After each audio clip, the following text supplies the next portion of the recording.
부장의 기도처럼 이번 학기부터 제가 순장이 되었습니다. 순장이 되면서 가장 먼저 떠오르는 건 중보 기도하는 순장이 되리라 다짐했습니다.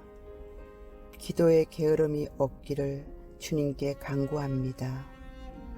우리 순에 처음 오신 집사님이 세 분이나 계십니다. 처음부터 이렇게 풍성하게 순원들을 보내주시니 저는 복이 많은 순장입니다. 처음 오신 집사님들을 소개할 때 우리 순의 한 집사님께서 암투병을 하신다는 소식을 들었습니다. 그때 불현듯 떠오르는 말씀이 계셨습니다. 자기 하인의 치유를 위해 예수님께 나와 간구한 백부장의 기도입니다. 예수님께서 백부장의 믿음을 보시고 그의 종을 고쳐주셨습니다. 오늘 새벽에 잠깐 일어나 기도를 드립니다. 그리고 계속 그 시를 서성대며 생각 기도를 같이 드립니다. 어제 잠깐 배웠던 집사님의 모습이 떠오릅니다. 그래요. 아직 젊으신 분이신데 암이라니 얼마나 힘들까 생각해 봅니다. 순장을 시켜주신 분은 하나님이십니다. 사실 마리아 순장이지 우리 순에는 장로님이 두 분이나 계시고 전임 순장님을 빼면 사실 저 혼자나 다름없었어. 덩 떠밀렸어 당첨된 땜빵용 순장일 수 있습니다. 하지만 순장을 시켜주신 분은 하나님이십니다. 그리고 우리 순에 집사님을 보내주신 분도 하나님이십니다. 하나님께서는 백부장의 믿음이 저에게 필요하신 것입니다. 순장으로서 하나님과 함께 사역하시기를 원하시고 계십니다. 그래요, 하나님. 길지 않는 인생에서 이렇게 제게 순장의 길을 열어주신 분은 하나님이십니다. 오늘 새벽 한 분 한 분의 얼굴을 떠올리며 기도를 드립니다. 한 분 한 분 소중하지 않으신 분은 어디 있을까요? 가정에 문제가 없는 분은 어디 계시며 기도가 필요하지 않으신 분은 어디 계실까요? 전 사실 저희 기도도 급합니다만 이렇게 기도로서 하나님과 같이 동력하실 기회를 주셨습니다. 백부장같이 순원들을 사랑하는 마음을 가진 순장이 되고 싶습니다. 백부장 같은 기도하는 순장이 되길 원합니다. 하나님, 저와 함께 해주세요. 저는 힘이 없답니다. 저 하나도 어쩌지 못하는 능력 없는 사람입니다. 자, 혼자서는 감당하지 못합니다. 저에겐 하나님이 필요합니다. 하나님의 영을 내려주시사 기도하는 순장이 되게 해주세요. 암투병이신 집사님의 병이 나을지어다. 예수님의 이름으로 명하노니 집사님의 몸을 괴롭히는 암덩어리야 썩 물러갈지어다. 이거를 보시는 여러분께서도 같이 기도해 주십시오. 집사님께 들러붙어 있는 암이 물러가고 집사님의 건강이 회복되고 가정이 회복되게 주님 도와주세요. 아멘. 요즘 우리 가족에게 조그만 일이 있었습니다. 지난주는 아들이 교회에 나가지 않았습니다. 아들이 여자친구와 헤어지고 마음에 불만이 가득 찾아온 것입니다.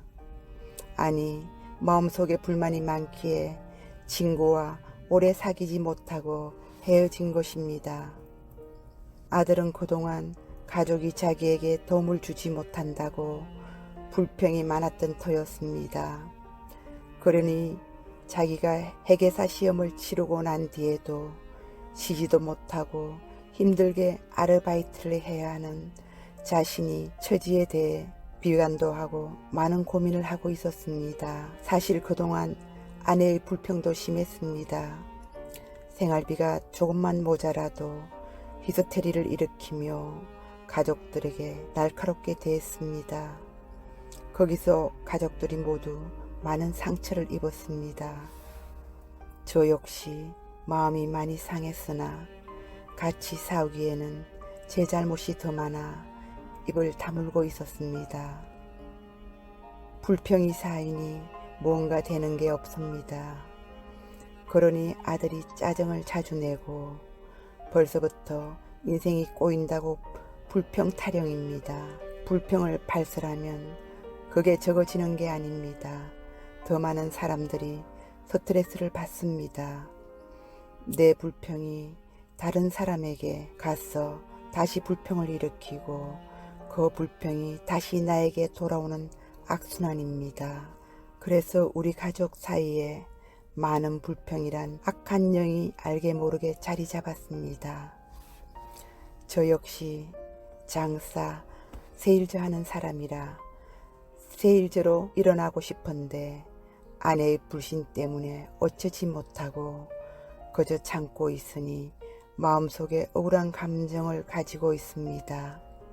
그동안 일평생 장사하던 사람을 50이 훨씬 넘어 장사를 빼고 그 무엇을 하려니 좀처럼 쉽지 않습니다. 하지만 하나님께서 아내를 통해 그 무엇을 말씀하실 수도 있겠다는 생각으로 마냥 참고 있는 중입니다. 회사가 한참 잘 나갈 때 당시 심한 우울증을 앓는 아내를 위해 미련 없이 사업을 벌이고 아내를 돌보지 못한 데 대한 저의 죄책감도 작용했습니다. 사실 그동안 좋은 사업 아이템들이 제법 있었습니다. 예전 같으면 덥석 붙잡고 사업을 시작했을 것입니다. 하지만 지금은 아닙니다. 아내를 불안하게 하면서까지 사업을 하고 싶지 않습니다. 가정의 평화가 사업보다 우선이다. 이건 하나님의 명령이기도 합니다. 예전처럼 사업이 바쁘니 아내가 뒷전이었던 때와는 제가 많이 달라졌습니다. 그러나 마음속으로 가장인 내가 다시 시작하지 않으면 우리 가정은 일어나기 힘들 것이라는 생각은 지금도 가지고 있습니다. 한 번도 장사해서 일어날 수 있는데 이를 포기하려니 마음속으로 억울하다는 생각이 쉽게 떠나지 않습니다.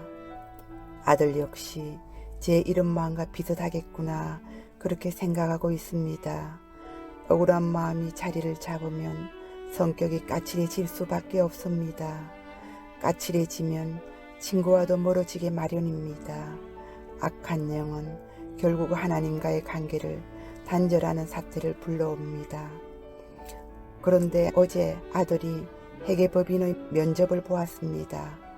면접장에 가기 전날 사늘했던 집안의 분위기에 많이 힘들어했던 아들이었습니다.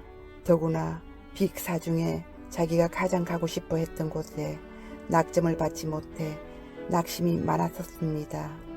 아직 졸업반도 아닌데 아들은 벌써부터 조급증을 내고 있었습니다. 그래요. 불평을 하면 걱정이 찾아오고 걱정을 하면 마음이 조급해져서 판단에 무리수를 주게 됩니다.